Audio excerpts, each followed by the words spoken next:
बात है एडमिशन की, एडमिशन है। चलो एडमिशन क्या होता है, कहीं भी दाखला, नाम लिखवाना, दाखला करवाना, या फिर द रिफ्यूज्ड, दा का तो पता नहीं क्या है ना किसी को भी।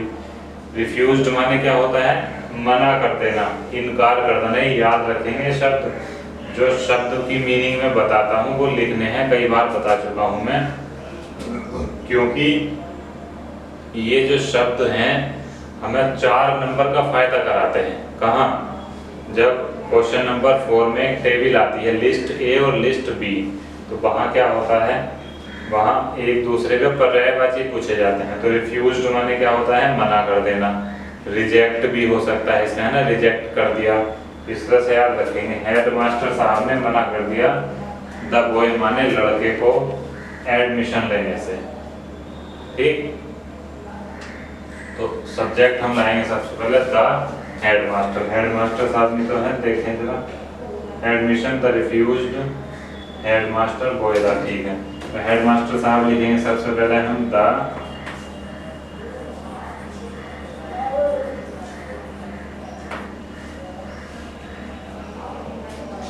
हेडमास्टर। हेडमास्टर साहब ने रिफ्यूज्ड, ठीक, रिफ्यूज्ड माने मना कर दिया। किसको मना कर दिया? The boy, the boy. किस बात से? एडमिशन।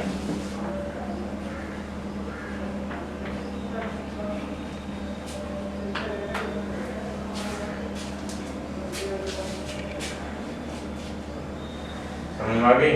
हेडमास्टर साहब ने मना कर दिया लड़के को एडमिशन लेने से, क्योंकि हम तुम्हारा एडमिशन नहीं लेंगे। एक बार ध्यान से देख लो, सेंटेंस नंबर 16 करते हैं। इसके बाद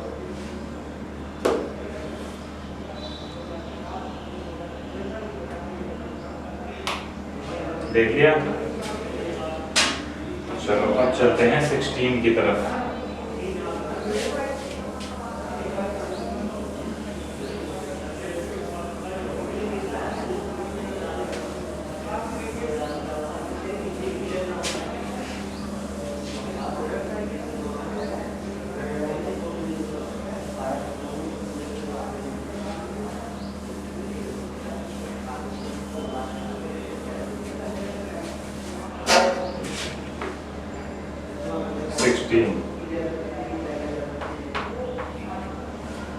In a bush,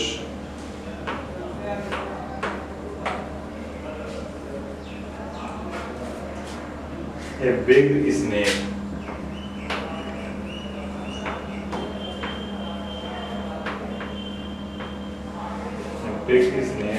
there was black.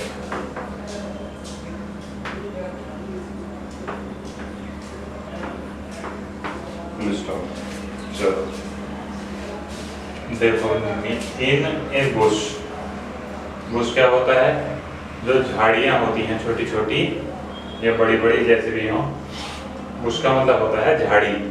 क्या होता है, जो छोटे छोटे पेड़ खड़े रहते हैं जगह जगह, खूब घास उगाई है, ठीक, तो उसमें क्या कहते हैं, बुश, झाड़ी। ए बिग, एक बड़ा सांप, देयर वाज, था, ब्लैक माने काला। तो हमें क्या बात दिखाई दी कि ब्लैक, ए बिग ब्लैक स्नेक, एक बड़ा काला सांप। कैसा था? ए बिग ब्लैक स्नेक, एक बड़ा काला सांप।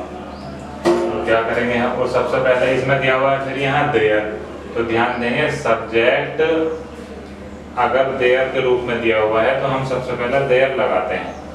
कैसे? किसी चीज की स्थिति बताई जाती है, पोजीशन बताई जाती है, तो वो सेंटेंस की चीज से बनता है, देयर से। और किस तरह से हो सकता है, देखो देयर का यूज सीख लो यहीं, क्योंकि जब स्टोरी बनाएंगे तो वहां तो बताऊंगा ही मैं, यहाँ भी सीख लो एक बार। अगर हमें कहना है कमरे में लड़का है, कमरे में एक लड़का है, तो ये उस लड़के की पोजीशन बताई जा रही है, स्थिति बताई जा रही है, तो हम क्या कहेंगे, there is a boy in the room। ठीक है, दिमाग लगा के समझने की कोशिश करेंगे, कोई नई बात नहीं बता रहा हूं मैं। देयर का यूज बता रहा हूँ, बस थोड़ा सा एक ही तरह का सीख लेंगे केवल। देयर इज अ बॉय, एक लड़का है, इन द रूम माने कमरे में, तो कमरे में एक लड़का है। पोजीशन की बात अगर बताई जाती है इस तरह से कि मेरी जेब में एक पेन है, उसके बैग में एक किताब है, तो पोजीशन बताई जा रही है कि बैग कहाँ है। उस तरह का सेंटेंस हमेशा देयर से बनाते हैं, ठीक। जिस तरह से सुना होगा जब 6th 7th में ऐसे लिखवाते थे, पहले ऐसे लिखवाया करते थे, तो क्या कहते थे, there are 5 teachers in my school, मेरे स्कूल में 5 अध्यापक हैं, तो क्वेश्चन बता दी गई नहीं, देखो इस तरह से, तो वो इसलिए देयर से बनाते हैं। इसी तरह से ये है कि झाड़ियों में एक बड़ा काला सांप है, तो क्या करेंगे इसे हम अब देयर से स्टार्ट करेंगे sentence.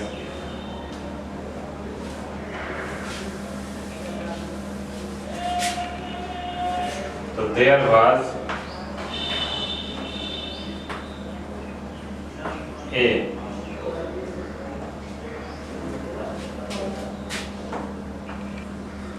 Big black snake in a bush, in a bush, तो इन ए बुश का क्या मतलब हो गया, एक झाड़ी में, बहुत सारी होंगी तो बुशेस कहते हैं, ठीक। तो इन ए बुश दिया हुआ है इसमें, हाँ ए बुश दिया हुआ है ना, तो झाड़ी में एक बड़ा काला सांप है, बन गया सेंटेंस। था, वाज माने था। चलो एक्सरसाइज भी हमारी फिनिश हुई।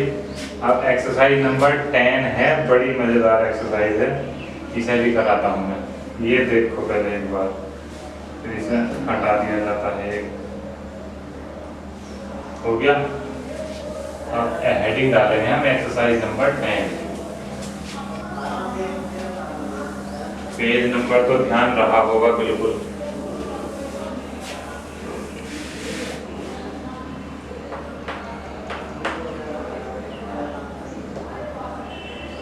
पेज नंबर है 40, क्या है 40 यानी 40।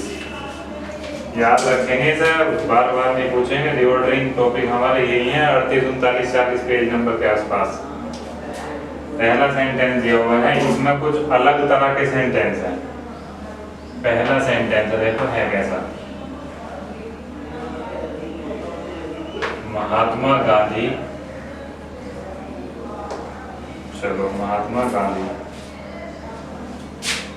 फिर दी हुई है खाली जगह, इज, और ये दिया हुआ है ब्रैकेट में, इज नेशन,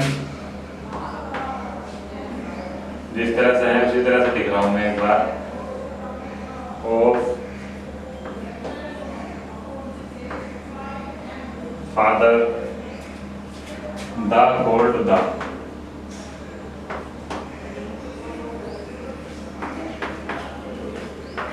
गोल्ड द, तो देखिए ये अलग टाइप का सेंटेंस है बिल्कुल। सब्जेक्ट दिया हुआ है सेंटेंस में पहले से ही, महात्मा गांधी, उसके बाद यहाँ दिया हुआ है खाली स्थान, फिर दिया हुआ है ब्रैकेट में इज, उसके बाद स्लैश दिया है, हर एक शब्द के बाद स्लैश दिया हुआ है, अलग टाइप का सेंटेंस है। नेशन ऑफ फादर, तो क्या मतलब है, नेशन माने क्या होता है, राष्ट्र, फादर माने क्या होता है, पिता, गोल्ड माने पुकारना या कहना। तो एक बात समझ में आई, छोटी क्लास में पढ़ा था हमने, गांधी जी को राष्ट्रपिता कहा जाता है, तो फादर ऑफ द नेशन, एक हमने जोड़ा बनाया इन शब्दों को उठाकर, फादर ऑफ द नेशन। तो अब हम देख लेंगे कितने शब्द हमारे रह गए हैं। फादर ऑफ द नेशन का मतलब होता है राष्ट्रपिता, ठीक, पूरे राष्ट्र के पिता कहे जाते थे।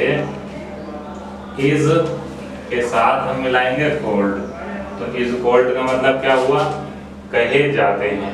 समझ में आ गई, तो हमें वर्ब मिली है और मेन वर्ब भी मिली, हेल्पिंग वर्ब मेन वर्ब दोनों मिली हैं। तो अब ये सेंटेंस हमें समझ में आ गया कि कैसा सेंटेंस है, ये पैसिव वॉइस का है। तो क्या करेंगे हम, फिर से लिखेंगे यहाँ आंसर इसका, महात्मा गांधी